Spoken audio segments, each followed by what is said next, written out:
Et je l'ai dit sur ce minbar, au début de cette guerre.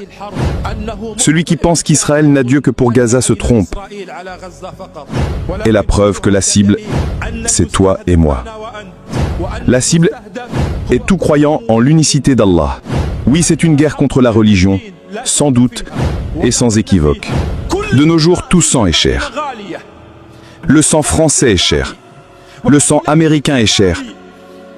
Le sang ukrainien est cher. Le sang russe est cher. Le sang perse est cher. Mais le sang des musulmans, à notre époque, est bon marché. Il ne vaut même pas un seul baril de pétrole. Il ne vaut même pas un seul baril de pétrole. Nous ne sommes rien à leurs yeux. Rien aux yeux de ces gens. Et celui qui a suivi le discours de ce misérable devant le Congrès américain et qui a vu comment l'Amérique l'a accueilli avec un tel faste, a bien compris que la cible n'est pas Gaza. Non, par Dieu, Gaza n'est qu'une étape. Et je l'ai dit sur ce minbar, au début de cette guerre. Celui qui pense qu'Israël n'a Dieu que pour Gaza se trompe. Par Dieu, Gaza n'est qu'une étape.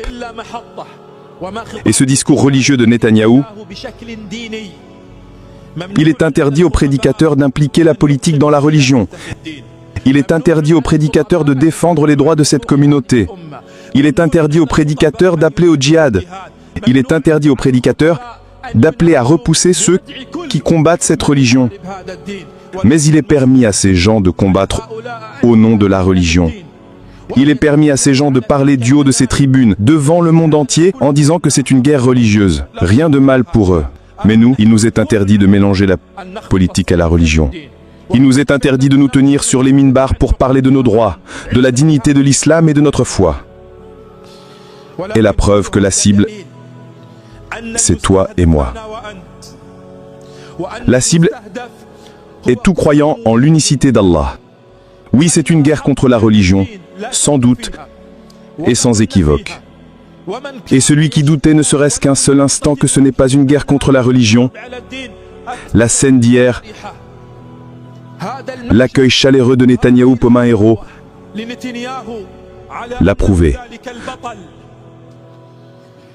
Cela a prouvé que cette guerre est bien contre notre religion. Alors préservez votre foi, préservez vos enfants, préservez vos générations, car ce qui attend cette communauté n'est pas du jeu, n'est pas de l'amusement. Ce qui attend cette communauté est grave, et par Dieu c'est grave.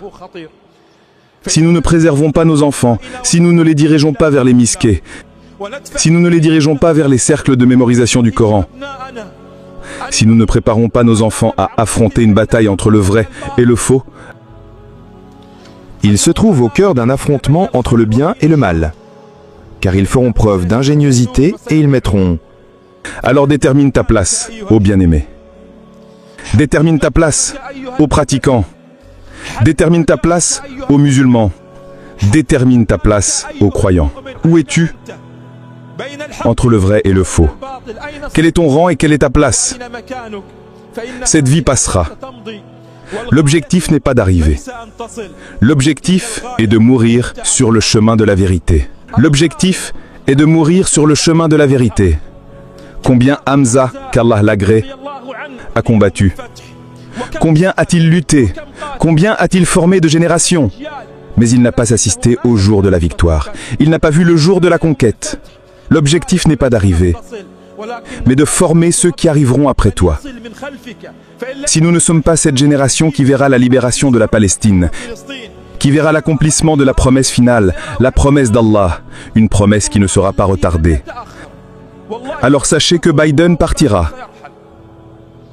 Et après lui, viendra un autre. Et il partira à son tour. Combien de tyrans sont passés sur cette communauté? Ils sont tous partis.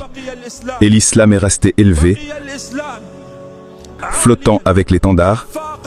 La ilaha illallah, Muhammadun Rasulullah.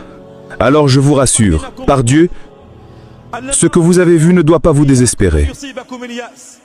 Par Allah, le Dieu unique, quoi qu'ils fassent, quoi qu'ils honorent, quoi qu'ils applaudissent, cela ne diminuera pas d'un cheveu la promesse d'Allah. cela ne retardera pas la promesse d'Allah d'une seule seconde. La promesse d'Allah est ferme, nous verrons sa planification se réaliser et nous entrerons dans la mosquée Al-Aqsa, conquérant, libérateur, avec la permission d'Allah. Quoi qu'ils applaudissent, quoi qu'ils acclament, quoi que fassent ceux qu'il a cités dans son discours,